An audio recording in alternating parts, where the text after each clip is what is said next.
For some, this sounds similar to this. Freedom. This weekend is really about remembering those. In a shocking twist, Donald Trump's fiery words and hard-hitting economic policies have left this legendary brand at a dangerous crossroads.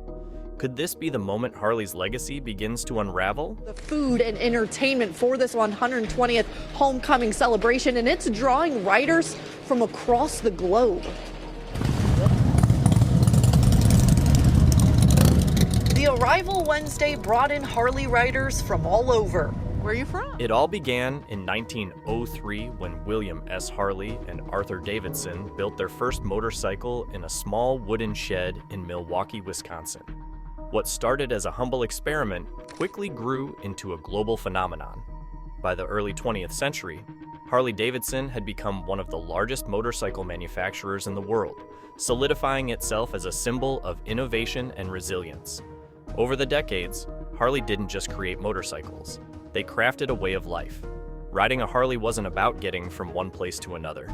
It was about embracing freedom, rebellion, and the open road. Does Harley even understand what Made in America means? Harley riders worry about what will happen next. Production's going there, that means production goes down here. Means less jobs, I would think.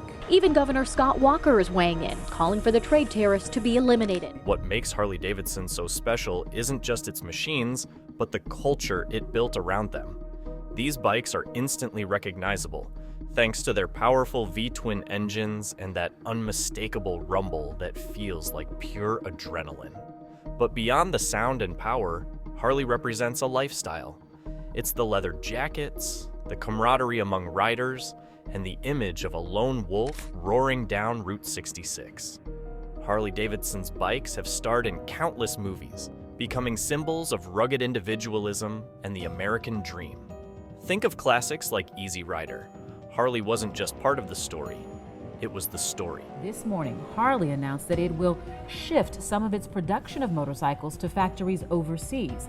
And a little over an hour ago, President Trump tweeted this, surprised that Harley Davidson, of all companies, would be the first to wave the white flag. When Donald Trump introduced tariffs on steel and aluminum imports during his presidency, the goal was clear to prioritize American industries. On paper, it sounded like a patriotic move. By imposing heavy taxes on foreign steel and aluminum, the hope was to encourage local production, protect American jobs, and reduce dependence on other nations. It was a strategy rooted in economic nationalism, aiming to boost industries that had long been the backbone of the American economy. But for Harley Davidson, it was a curveball that threw the company into uncharted territory. Harley says it will bear the burden of the tariff increase for now, but the financial future is still unclear. Job loss isn't guaranteed. Residual effects are still sort of unknown at this point. Harley Davidson, like many manufacturers, relies heavily on steel and aluminum to build its iconic motorcycles. These materials are the foundation of every bike they produce, from the frame to the engine. The tariff significantly increased the cost of these raw materials, leaving Harley Davidson with a tough choice: absorb the rising costs or pass them on to consumers. Neither option was ideal. If Harley tried to swallow the costs, it risked shrinking profit margins. On the other hand, raising prices could alienate potential buyers, especially in an already competitive market where affordability was a growing concern. More for a motorcycle in a key market like Europe, which is such a growth point for Harley Davidson. That money, that capital, you're looking to put it to use in other ways. So all of a sudden it becomes even more difficult of a conversation, I would imagine, with you and your board. The situation worsened when the European Union retaliated with tariffs of its own. In response to Trump's trade policies, the EU imposed a staggering 31% tax on Harley-Davidson motorcycles imported into Europe. For a brand whose second largest market was Europe, this was a devastating blow.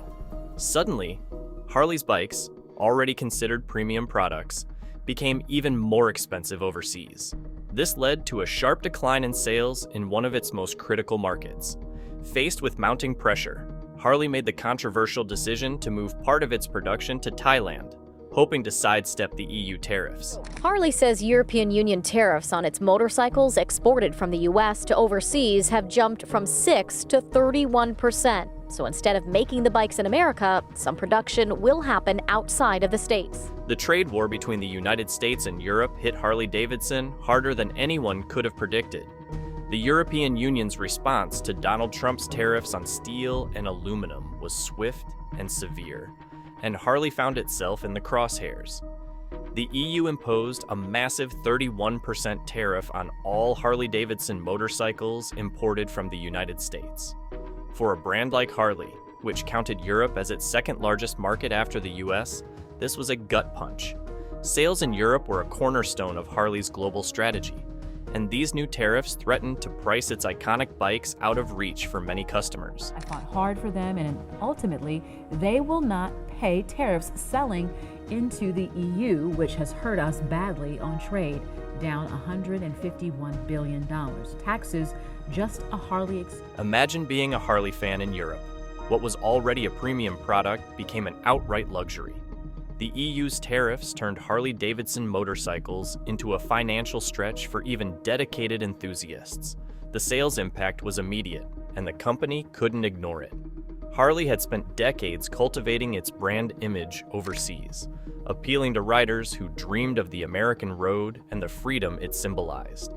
Losing that foothold in Europe wasn't just a financial blow, it was a hit to the company's global prestige. To manage this crisis, Harley-Davidson made a controversial move. The company decided to shift part of its production overseas to places like Thailand. This wasn't a decision made lightly. By producing motorcycles closer to the European market, Harley aimed to dodge the steep EU tariffs and keep prices competitive. But this wasn't without consequences. While it solved one problem, it opened the door to another: criticism from its home market. Harley's decision to manufacture abroad left a sour taste for many in the United States, who viewed the company's move as a betrayal of its American roots. When Harley-Davidson decided to move part of its production overseas, Donald Trump didn't hold back. Publicly, he lashed out at the company, accusing it of abandoning its American heritage. For a president who had championed America First policies, Harley's decision felt like a slap in the face. Trump called the move a blunder and warned that it could lead to the company's downfall. His criticism wasn't confined to boardrooms or private conversations. It was loud, public, and impossible for Harley-Davidson to ignore. Trump's reaction stirred a wave of outrage among Harley's core customer base. Many saw the brand as synonymous with American craftsmanship, patriotism, and pride. For decades, owning a Harley meant more than just owning a motorcycle. It meant embracing a piece of the country's spirit. By shifting production overseas, Harley risked alienating the very people who had kept the company alive through thick and thin. Trump amplified this sentiment, even encouraging American bikers to boycott the brand. His message was clear: Harley-Davidson was turning its back on its roots. This backlash created a psychological and branding crisis for Harley-Davidson. Imagine being a loyal Harley rider, someone who had spent years associating the brand with everything that made America unique. Hearing the President of the United States denounce the company felt like a betrayal, not just by Harley, but of a shared identity. The debate wasn't just about economics. It became a deeply emotional issue, with riders questioning whether the brand still represented their values. For Harley-Davidson, Trump's criticism was a double-edged sword. While the company made its decision to stay competitive in the global market, the backlash at home couldn't be ignored. The move strained the company's relationship with its core audience and raised questions about what it truly meant to be an American company in a globalized world. Balancing these competing pressures, survival abroad and loyalty at home, proved to be one of the most complex challenges Harley-Davidson had ever faced. Harley-Davidson found itself caught in a brutal economic tug-of-war. On one side were rising production costs at home, driven by Trump's tariffs on steel and aluminum. On the other side were plummeting sales abroad, as European tariffs made Harley's motorcycles far more expensive in key markets. The company was squeezed on both ends, struggling to find a way to maintain profitability without alienating its loyal customer base.